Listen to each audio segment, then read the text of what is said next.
মুষ্টিবদ্ধ করো, সমাজ থেকে সকল বৈষম্যের কবর রচনা করবার শপথ নাও।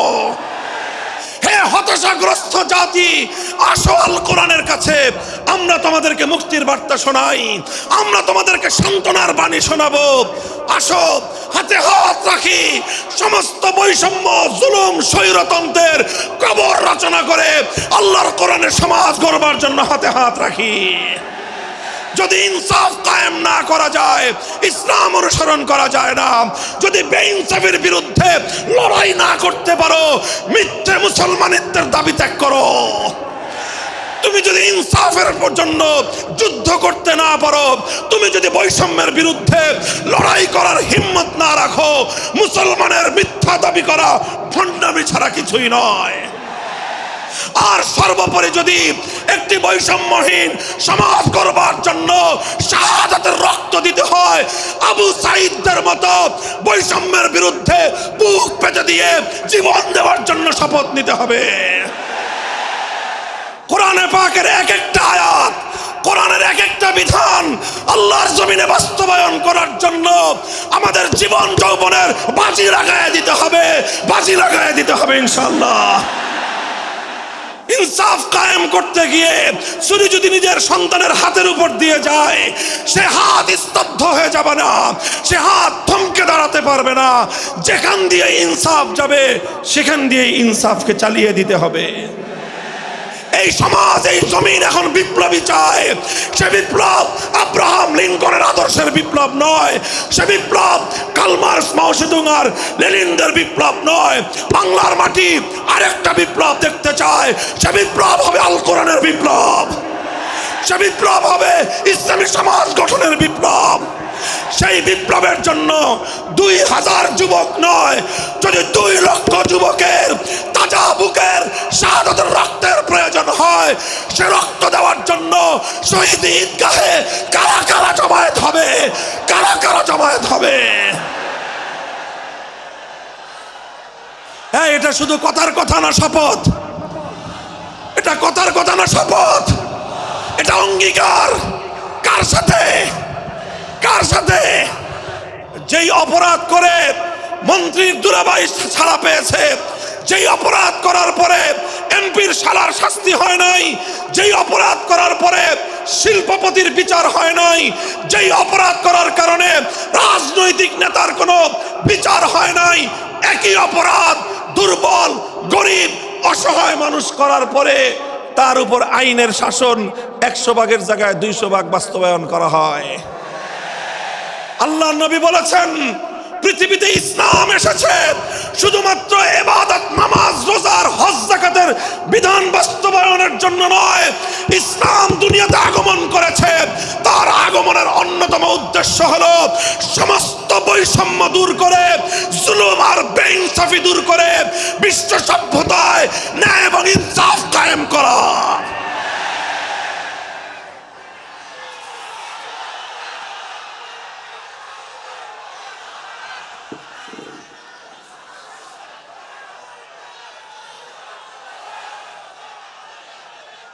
মনে রাখবেন, বৈষম্যহীন সমাজ গড়া এটা শুধু বৈষম্য বিরোধী ছাত্র নেতৃবৃন্দের দায়িত্ব নয়।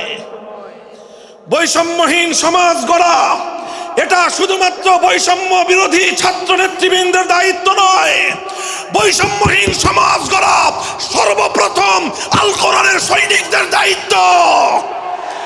বৈষম্যহীন সমাজ গড়া সর্বপ্রথম আল্লাহর নবীর সত্যিকার উম্মতদের দায়িত্ব।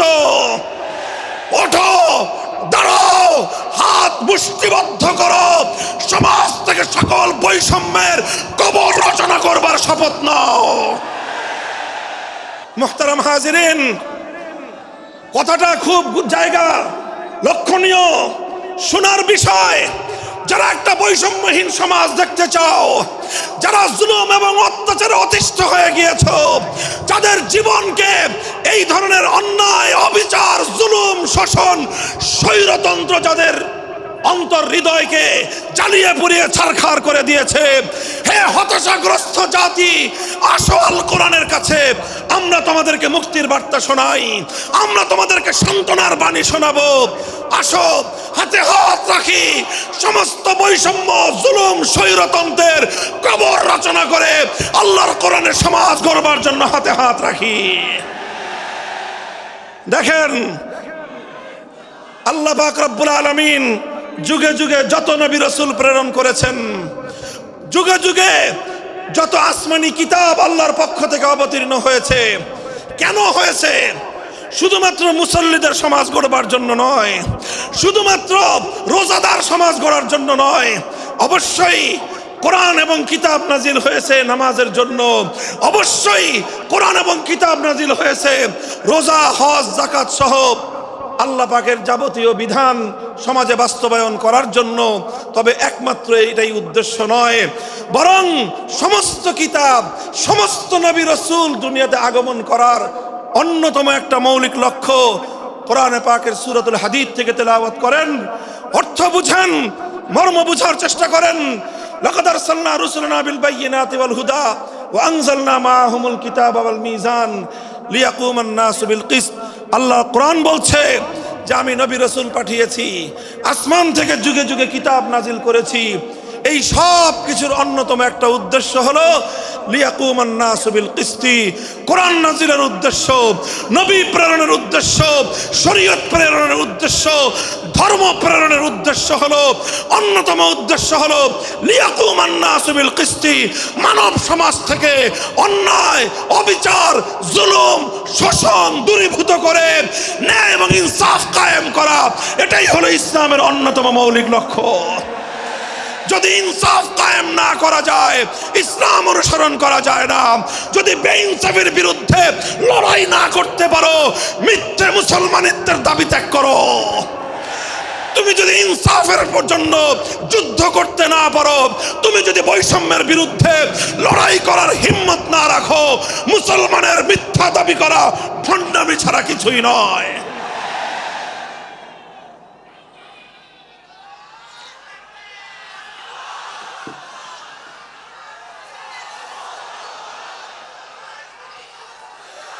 এই জন্য আমাদেরকে বুঝতে হবে, আমাদের জীবনের অন্যতম মিশন, যে জন্য আল্লাহ তার নবীদেরকে পাঠিয়েছেন, নবীদের জীবনের মিশন যা ছিল, নবীর উত্তরাধিকারী, নবীর অনুসারীদের জীবনের মিশনও সেটাই হবে।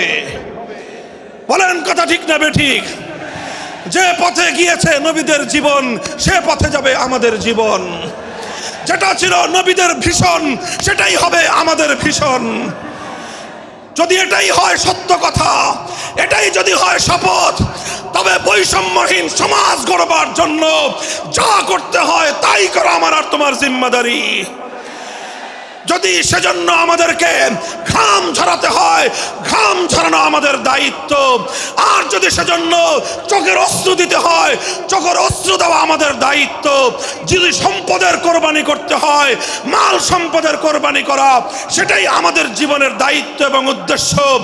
আর সর্বোপরি যদি একটি বৈষম্যহীন সমাজ গড়বার জন্য শাহাদাতের রক্ত দিতে হয়, আবু সাঈদদের মতো বৈষম্যের বিরুদ্ধে বুক পেতে দিয়ে জীবন দেওয়ার জন্য শপথ নিতে হবে।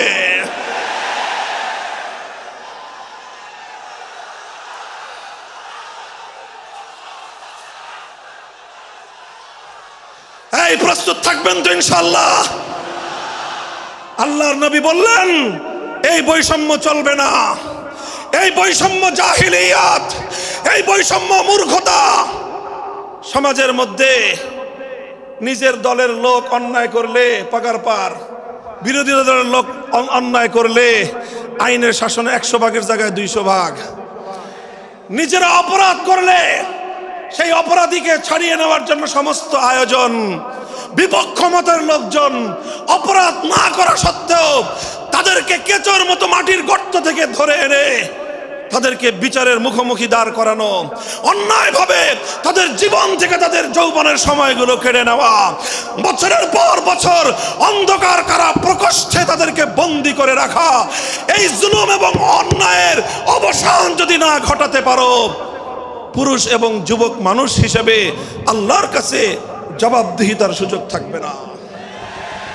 কাজেই তাফসীরুল কোরআন শুধুমাত্র কোরআনের তেলাওয়াতের জন্য নয়, তাফসীরুল কোরআন শুধু আল্লাহর কোরআনের মর্ম বোঝানোর জন্য নয়, আল্লাহর কোরআন তেলাওয়াত করতে হবে, মর্ম বুঝতে হবে, আর তালিমে হিকমতের কর্মসূচির অধীনে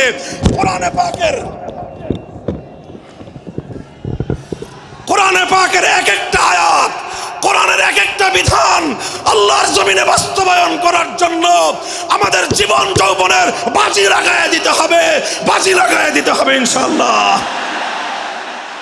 হযরত রাসূল আকরাম সাল্লাল্লাহু আলাইহি ওয়াসাল্লাম বলছিলাম, জাতির উদ্দেশ্যে প্রদত্ত মক্কা বিজয়ী মহাবীর আমিরুল মুমিনিন নবিয়ুল্লাহ খলিফাতুল্লাহ ফিল আরদ খলিফাতুল মুসলিমিন মুহাম্মদুর রাসূলুল্লাহ সাল্লাল্লাহু আলাইহি ওয়াসাল্লামের বক্তব্যের কথা আল্লাহর নবী বললেন, বৈষম্যের কারণে আল্লাহ পাক রব্বুল আলামিন পৃথিবীর বহু জাতিকে ধ্বংস করে দিয়েছেন।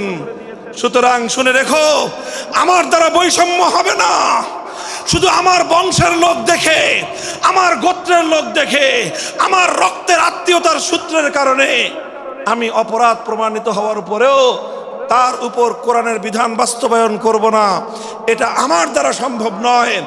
এরপরে আল্লাহর নবী যেই কথাটি বললেন, সেই কথা যদি আল্লাহর নবী হাদিসে না বলতেন, তাহলে সেই কথা উচ্চারণ করতে আমাদের জিহ্বা কেঁপে উঠত, আমাদের বক্ষ প্রকম্পিত হতো। আল্লাহর নবী বললেন, ওয়াল্লাহ লাউ আন্না ফাতিমাতা বিনতা মুহাম্মাদিন সারাকাত লাকাতাতু ইয়াদাহা, ওয়াল্লাহি লাউ আন্না ফাতিমাতা বিনতা মুহাম্মাদিন সারাকাত লাকাতাতু ইয়াদাহা। শুধু আমার দাদির গোত্র, আমার বংশের ফাতেমা নামনি মহিলা নয়, আজ যদি আমি মুহাম্মদুর রাসূলুল্লাহর কলিজার টুকরা মেয়ে, আমার জীবনের সবচেয়ে আদরের সন্তান ফাতেমা যদি আজকে চুরি করে ধরা পড়তো, আমি আল্লাহর শপথ করে বলি, আমি তার হাত কেটে দিতে এতটুকু দ্বিধা করতাম না। মুহতারাম হাজিরিন, এটাই হলো তালিমে হিকমত। আল্লাহর কোরআনের বিধান বাস্তবায়ন করতে গিয়ে ছুরি যদি নিজের সন্তানের গলার উপর দিয়ে যায়, ইব্রাহিম খলিলুল্লাহর মতো ছুরি চালায় দিতে দ্বিধা করা যাবে না।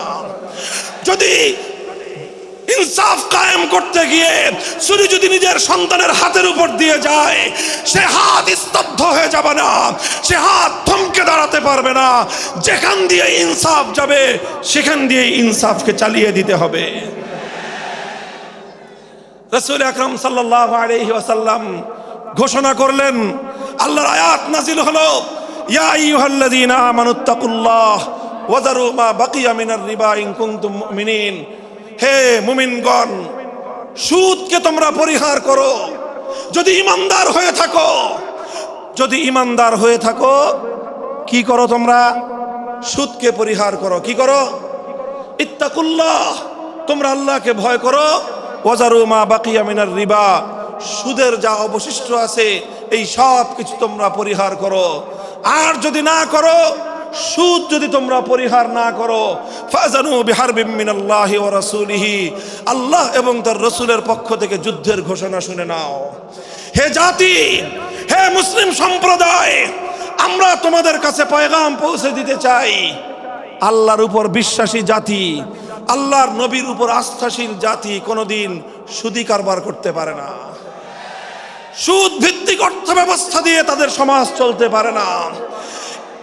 আল্লাহর উপর বিশ্বাসীদের সমাজ যদি হয় সুদ ভিত্তিক, তার অর্থ হলো রাত দিন আল্লাহ এবং তার রাসূলের সঙ্গে তারা যুদ্ধে লিপ্ত।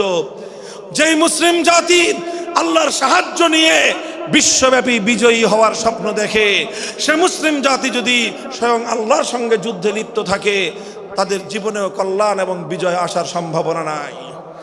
এই জন্য মুসলিম জাতির উত্থানের জন্য, মুসলমানদের বিজয়ের পূর্ব শর্ত হলো সুদ পরিহারের মাধ্যমে আল্লাহর সঙ্গে যুদ্ধ বন্ধ করতে হবে, আল্লাহর পক্ষ থেকে সাহায্য চাইতে হবে।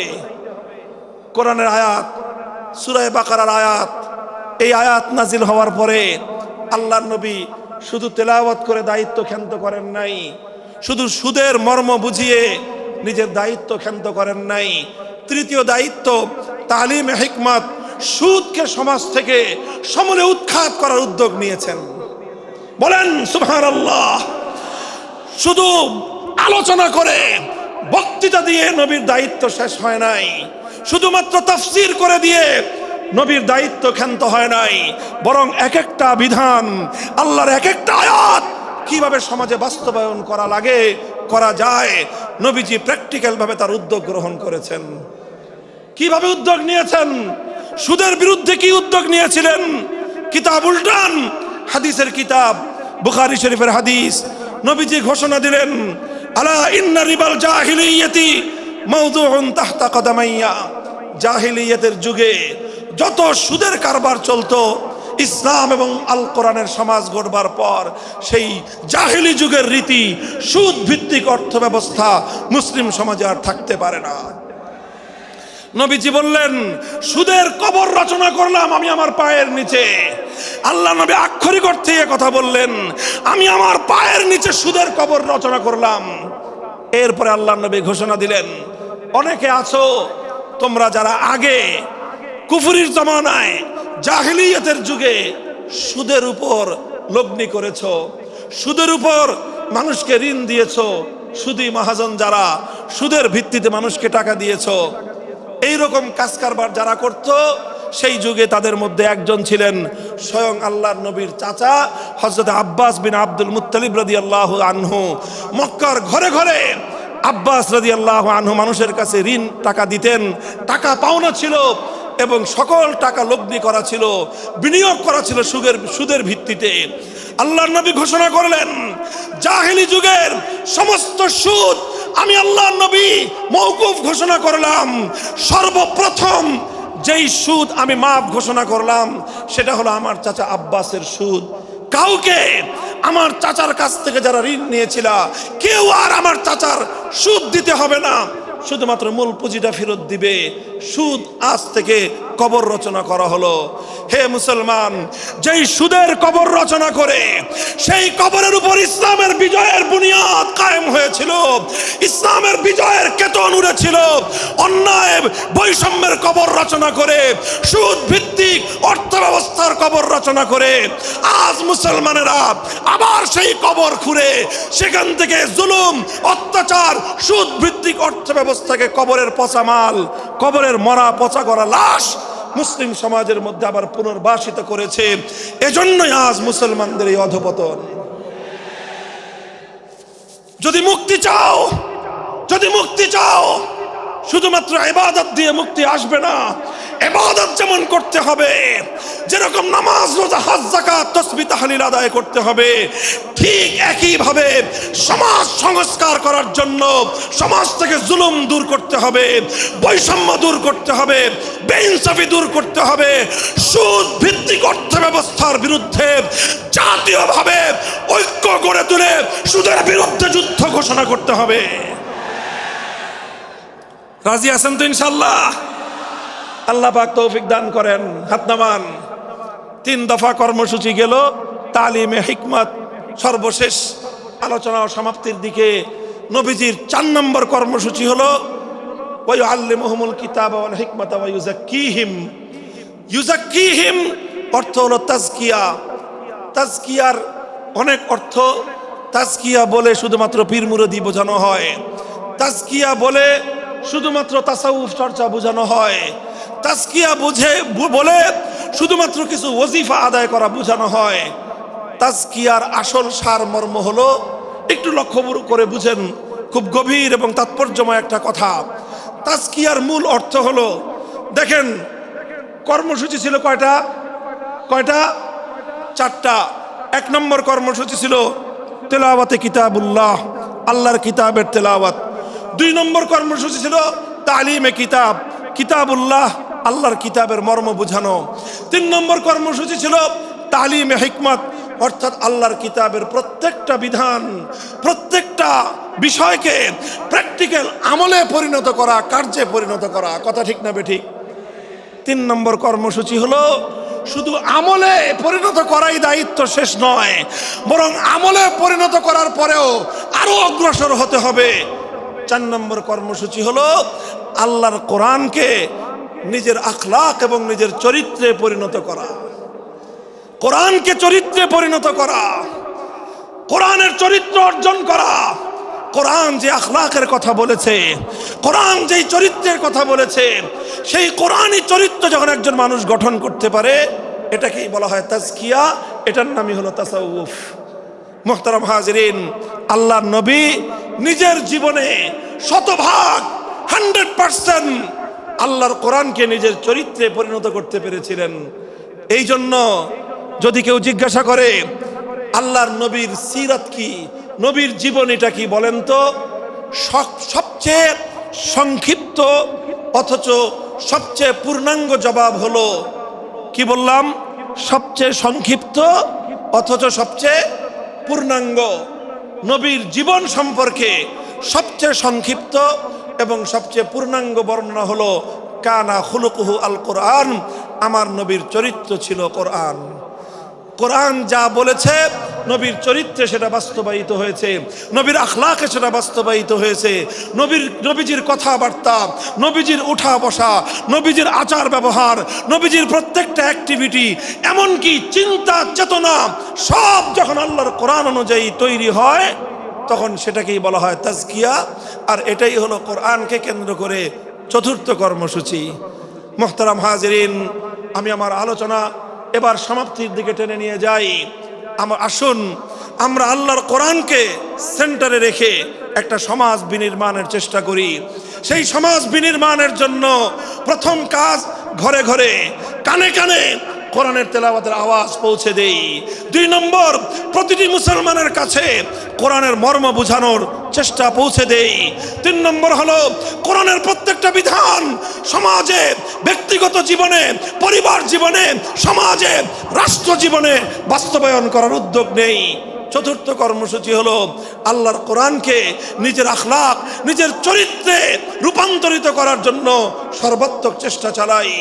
ইনশাআল্লাহ রাজি আছি তো? ইনশাআল্লাহ রাজি আছেন তো? আল্লাহর কোরআন শুধুমাত্র তেলাওয়াত নয়, শুধুমাত্র তাফসীর আর ব্যাখ্যা নয়, এই কোরআনকে বাস্তবে পরিণত করবার জন্য মুসলমানরা যদি উদ্যোগ গ্রহণ করে, আগামীর বিশ্ব হবে ইসলামের বিশ্ব, আগামীর বিশ্ব হবে আল কোরআনের বিশ্ব ইনশাআল্লাহ। বাংলাদেশ বাংলাদেশ বাংলাদেশ নিয়ে আমার আখেরি বার্তা এখন হলো, বিপ্লবের জন্য বাংলাদেশ উর্বর হয়ে আছে। কথা বলেন ঠিক না বেঠিক?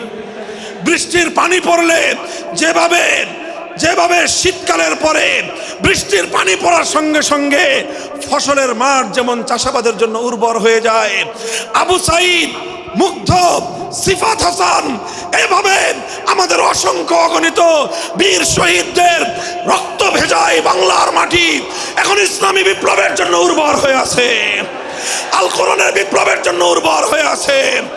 এই সমাজ, এই জমিন এখন বিপ্লবী চায়।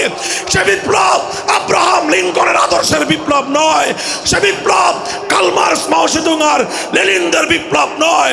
বাংলার মাটি আরেকটা বিপ্লব দেখতে চায়, সে বিপ্লব হবে আল কোরআনের বিপ্লব, সে বিপ্লব হবে ইসলামী সমাজ গঠনের বিপ্লব। সেই বিপ্লবের জন্য 2000 যুবক নয়, যদি 2 লক্ষ যুবকের তাজা বুকের শাহাদাতের রক্তের প্রয়োজন হয়, সে রক্ত দেওয়ার জন্য শহীদ ঈদগাহে কারা কারা জমায়েত হবে, কারা কারা জমায়েত হবে। হ্যাঁ, এটা শুধু কথার কথা না, শপথ। এটা কথার কথা না, শপথ। এটা অঙ্গীকার। কার সাথে? কার সাথে? ইনশাআল্লাহ এই শপথ এবং অঙ্গীকারের উপর আমরা আমাদের জীবনের অবশিষ্ট সময়গুলো অতিক্রম করার চেষ্টা করব। করবেন তো ইনশাআল্লাহ? আল্লাহ পাক কবুল করুন, তৌফিক দান করেন। 3 দিন ব্যাপী আজিমুস শান তাফসীরুল কোরআন মাহফিলের এই আয়োজন সার্থক হোক, ইসলামী সমাজ গঠনের জন্য এখান থেকে মানুষ অনুপ্রেরণা নিয়ে ঘরে ফেরুক, ঘরে ঘরে কোরআনের আলো, ঘরে ঘরে কোরআনের তেলাওয়াত, কোরআনের তালিম এবং কোরআনের হিকমতের আমল শুরু হোক। আল্লাহ আমাদের সকলকে গ্রহণ করুন, তৌফিক দান করেন। ওয়া আখিরু দাওয়ানা আলহামদুলিল্লাহি রাব্বিল আলামিন। সুবহানাল্লাহি ওয়া বিহামদিহি, সুবহানাকাল্লাহুম্মা বিহামদিক, আশহাদু আল্লা ইলাহা ইল্লা আনতা, আস্তাগফিরুকা ওয়া আতুবু ইলাইক।